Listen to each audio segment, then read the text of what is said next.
Many ancient kings and queens constructed elaborate living quarters where they would spend their spare time, hopefully in peace. Roman emperors had an unimaginable amount of wealth which would help them construct wonders that would endure the ages to come.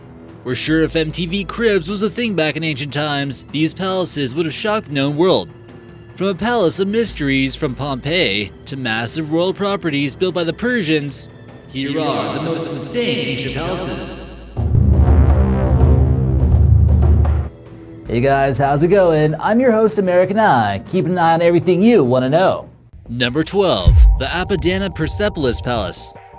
The ancient city of Persepolis was an ancient capital of Persia. It was founded by powerful kings such as Darius and Xerxes in the 6th century BC. This historic city was looted by Alexander the Great after his military campaigns, though there's still much that we don't know about. Some believe as an act of vengeance against the Persians, he burned down the city since Xerxes sacked much of Greece. But before Alexander had arrived, Darius was one of the first to construct one of the most lavish palaces known to man. This was meant to be only for kings of kings. The work on this building began in 518 BC, and his son Xerxes was able to finish it up about 30 years later. The walls were filled with images of lions, bulls, and flowers. We all know how the Persian kings enjoyed living a lavish lifestyle, and we'll get to another one later on this list. Number 11. Nestors Palace. Considered to be one of the best preserved ancient Greek Mycenaean palaces, this place has been home to artifacts that date back to 1300 BC. It certainly would have had a nice view of the Mediterranean Sea, being situated on top of a coastal hill. This important historical location was described in Homer's Odyssey and the Iliad. It's referred to as the Sandy Pylos. It was also featured in the historical moment of the Trojan War and was visited by Telemachus. It was eventually caught up in a fire, and much of it was destroyed in 1200 BC. A few tombs at the palace were uncovered, which contained some decorative pottery, as well as the tomb of the Griffin warrior. That tomb was an undisturbed tomb that managed to remain untouched and contained gold rings, bronze weapons, and many other artifacts.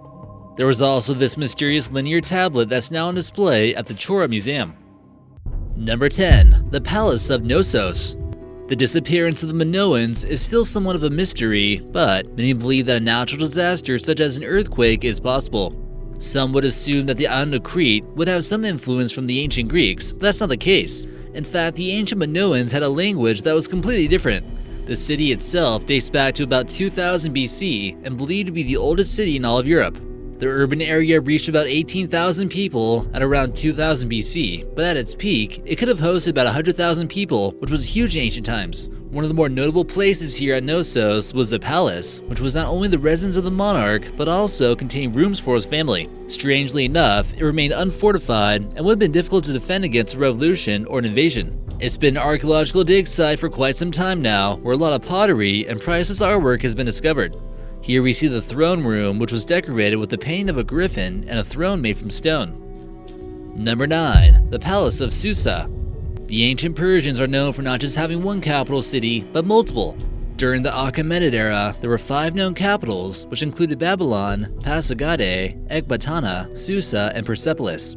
It was divided into administrative regions called satrapies. Establishing capitals in newly conquered regions such as Mesopotamia would ensure their dominance over their people. This explains why there was also a palace in the western part of Persia in the city of Susa. It was situated closer to Mesopotamia, and this belonged to the infamous Darius I and also Xerxes. In ancient texts, it described how it contained treasures from all over the known world. It contained cedar from Lebanon, silver from Egypt, and ivory from Ethiopia. The palace would have also certainly been an impressive sight in ancient times, but as of now, is currently in ruins.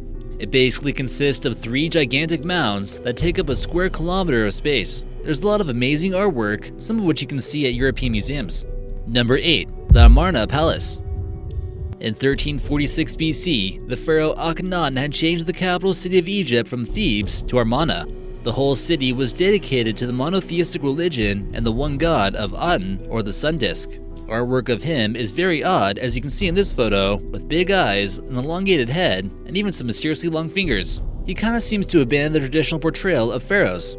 In order to make his new kingdom complete, he would also go on to build what's referred to as the Northern Palace, which was well known for its extensive decorations. Number 7. Palatine Hill. Located in the centermost hill of the 7 hills of Rome, this part of the city was considered to be the nucleus of the Roman Empire. In mythology, it's said that Hercules was defeated by a fire-breathing giant who terrorized the city. On one side of the hill, you have the Circus Maximus, and on the other side, you have the Roman Forum shops. Also, not too far away was the Colosseum.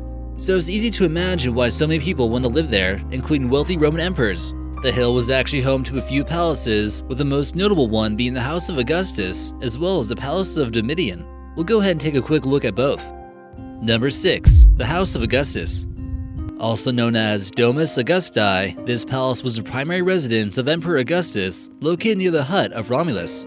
Located within this vast palace complex were many frescoes that might be a little bit less well preserved than some others on this list, but still impressive nonetheless. Many of the rooms are close to the Temple of Apollo, which might make some believe that what people believe is a palace is actually part of the temple. But in any case, it was built sometime between 39 to 36 BC. A secretary of the palace noted that it was a remarkable building that had a short colonnade of columns of stone, but still fairly a modest size. Number 5. The Palace of Domitian. This palace also sits on top of the Palatine Hill and was ruled by the Roman Emperor of Domitian. It was designed by the architect known as Rabirius and is closely linked to the House of Augustus just previously mentioned. Since many emperors wanted palaces of their own, that meant that they had to demolish palaces that were previously there, or if they caught on fire. That was what happened to Nero's palace, and this one was built right on top of it. This one was quite special though, and managed to be the official residence for the Roman emperors up until the 5th century AD. Number 4. The Hanging Gardens of Babylon. One of the most enduring mysteries of Mesopotamia, and wonders of the ancient world in general, is the Hanging Gardens of Babylon. This almost would seem to refer to some kind of palace in a sense. Ancient Babylon was likely to be one of the wealthiest cities in the ancient world, and displayed other beautiful works of art such as the Gates of Ishtar that we see here. It would have also been located in the ancient city-state of Babylon, and was most likely constructed by the Assyrian king known as King Nebuchadnezzar. Some claim that he built this for his wife, who was homesick. This was one of the greatest kings of all time, who ruled a confirmed 37 years during a prosperous period of the city-state. The Hanging Gardens was most likely a ziggurat-type structure covered in lavish plants from all over the known world. There's no solid archaeological evidence that the gardens ever existed, but it's described in quite detailed accounts, and many large aqueducts led to Babylon. This would seem to point to some evidence of something big going on there. If the gardens already didn't seem lavish enough, his palace was fairly large too, and restored. There isn't a whole lot of Babylon left over for us to see today, but Saddam Hussein's former palace overlooks the ruins that we see here. Number 3. The Villa of Mysteries. Yep, that's the official name of this lavish Roman villa, located not too far away from Pompeii. It's an extremely well-preserved ancient Roman villa, located in southern Italy, which is known for its exquisite frescoes that managed to survive the volcanic explosion.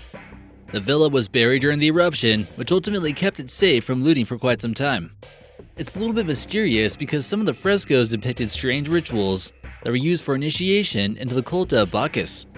This was similar to the cult of Dionysus, who was the Greek god of wine.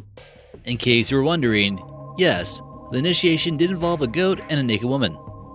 Further investigation of this lavish home would reveal horse and human bones near the villa, making you wonder what else happened here. Number 2. Machu Picchu. This is an incredible work of architecture in the middle of the Andes Mountains, and shows what kind of feats the Inca civilization was capable of. There are still quite a few things that archaeologists don't know everything about. It's believed that it would have been home to about 750 people, but not many skeletons were found at the site.